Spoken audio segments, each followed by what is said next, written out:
What's up? What's up, Teen 10? What's up to you, my friends?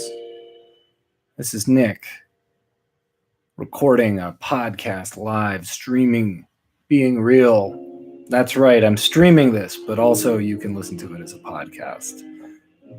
In case you're wondering, this is a podcast I do 4 times a week. I might have a bonus episode this week. I'm not. And it's short. I play royalty-free music.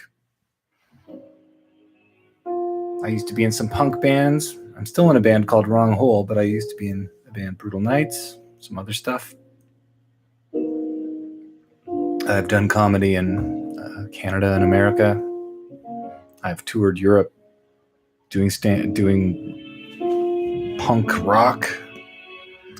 Do you know how specific the experience of a punk rocker in like the mid to late early aughts, like 2005 to 2011 one? That was some crazy stuff. I saw Antifa way before there was an Antifa. I was exposed to ridiculously stringent progressive politics long before Tumblr was even created. Shortly, I think Tumblr might have already existed, but I didn't know about Tumblr at the time. So something's got to count for something.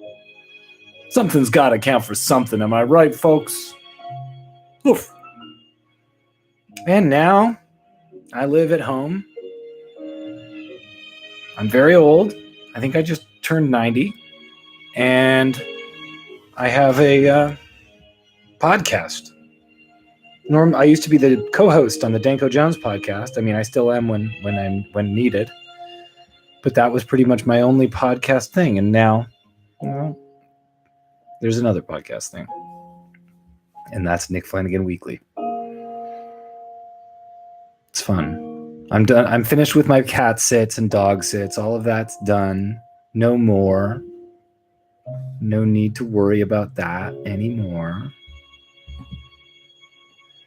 And I'm back at home, and I saw my cousin and his nephew. I think that makes him my second cousin today. And we had a nice lunch, and I started going, "Don't you think that the way women are treated, we gotta fix it?" And he was like, "Well, I guess you're so progressive." And I just said, "No, I'm so tired." Meanwhile, I'd spent the morning listening to the misogynist Eminem. So I'm spending my afternoon telling my cousin why,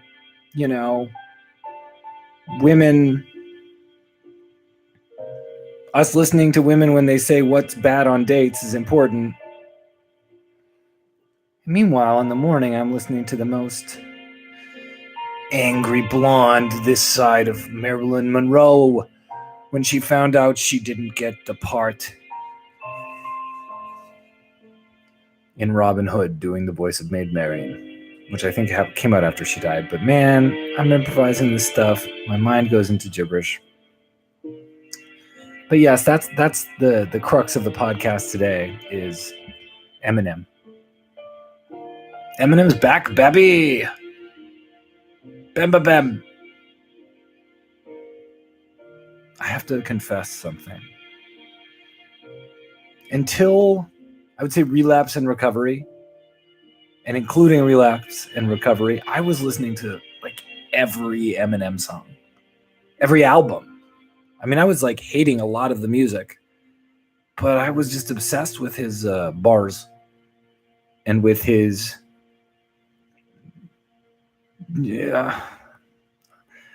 honestly, with the fact that he was doing whatever he wanted to do and following his own weird trend-free thing.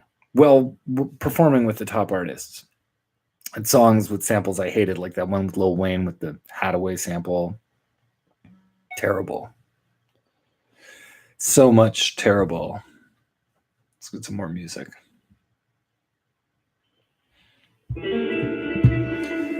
So I didn't really pay attention to Revival. The last thing I noticed was Rap God. I thought Rap God was cool. I've watched the Rap God video quite a few times. His fast flow, it's like so corny to do fast rapping, But for some reason with Eminem, I'm like, how fast is he gonna rap? How fast is he gonna rap this time? Well, that was faster. Is he gonna break the speed of sound when he does a rap? And that new record came out, and it's called Revival. I'll check it out. And it was, I could not handle any of it. Could not deal with that one. And then last night I hear Kamikaze. He's released a new album called Kamikaze at midnight. And I don't know. I put it on last night. I was in the middle of writing an article. I'm actually trying to pitch at writing a review right now. So I haven't listened to the whole record. I've listened to like half the record. And I was really impressed, honestly. I was like, he's really, really, really on point flow-wise. He's so freaking talented. This is ridiculous. This is ridiculous. So good for Eminem. Slim Shady Marshall Mathers loves to do what he do. Clearly loves the work. Loves rhyming. He's taking a lot of shots this time around. Insulting Lil Yachty. Not insulting Lil Yachty, but just saying, I don't like the music of Lil Yachty. It's just not for me. Insulting Tyler. Calling him the F word. And yeah, you know what word I mean. Insulting, I don't know, Joe Budden, who's so much more relevant as a podcaster than he ever was as a rapper. I mean, I used to make fun of that guy so much when I was like 10 years ago, because I was like, what is this? This is like a guy who is more about the drama. No one cares about his music. He was a strange counterpoint to Lil Wayne. He was releasing these things called mood music, these tapes, around the same time Lil Wayne was doing the Carter tapes. And he had a fan base, but I didn't view him as that far from cannabis in terms of having this niche fan base. And then he became a big podcaster. It's kind of amazing.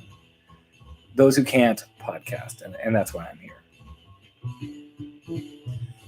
But yeah, the new record, he is just like, Eminem is rock solid with his flows. The guests are good. Some of the choruses are horrendous, of course.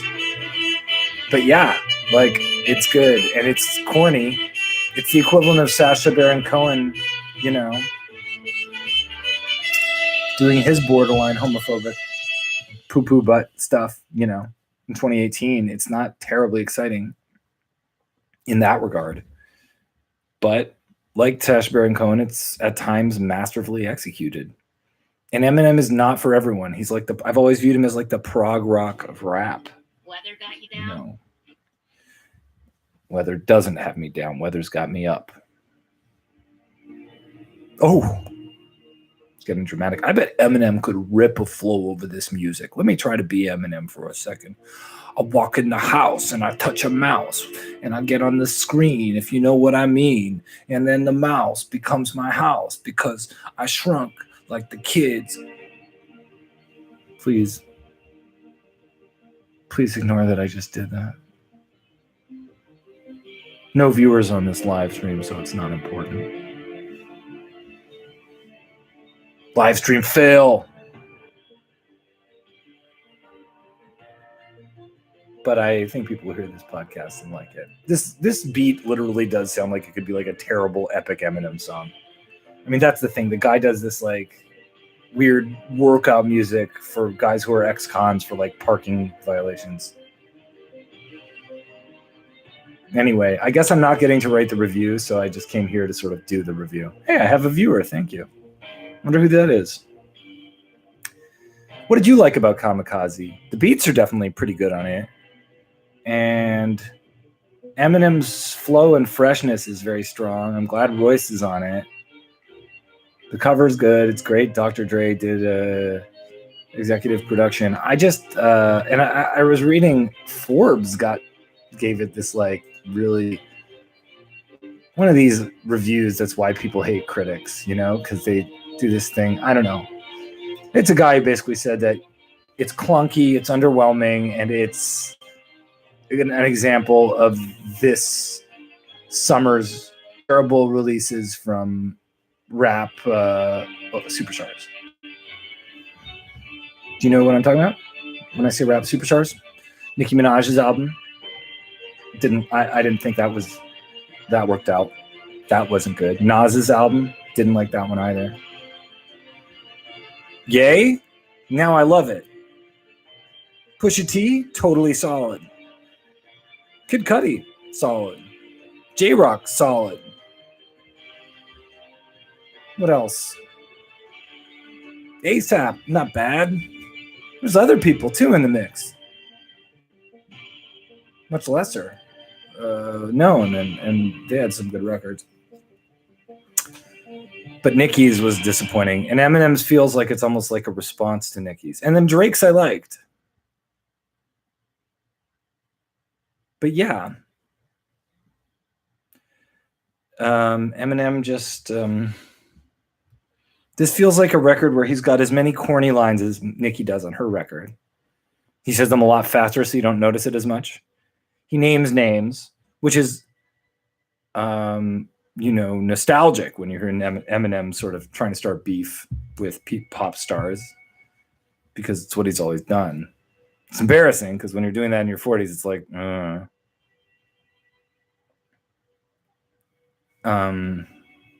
But there's something energized about the album.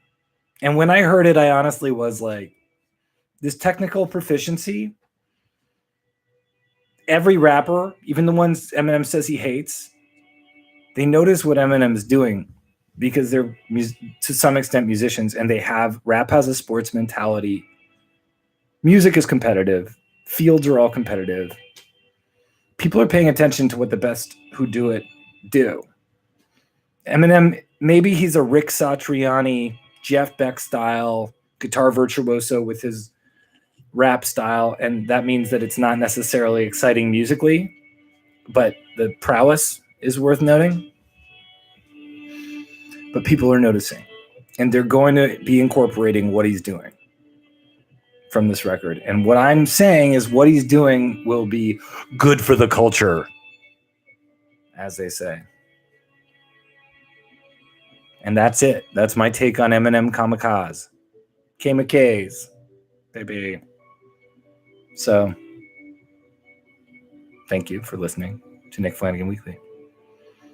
If you have comments or questions, write weeklypodcast, WEAKLY podcast at gmail.com. Follow me at The Flans on Twitter. Follow Nick Flan Weekly at Twitter. Nick Flanagan Weekly on Instagram. PayPal Jick Flanagan if you want to send me some bucks. Why not? I might have my first guest soon. How's that? Thank you for all subscribers and listeners. I appreciate it very much.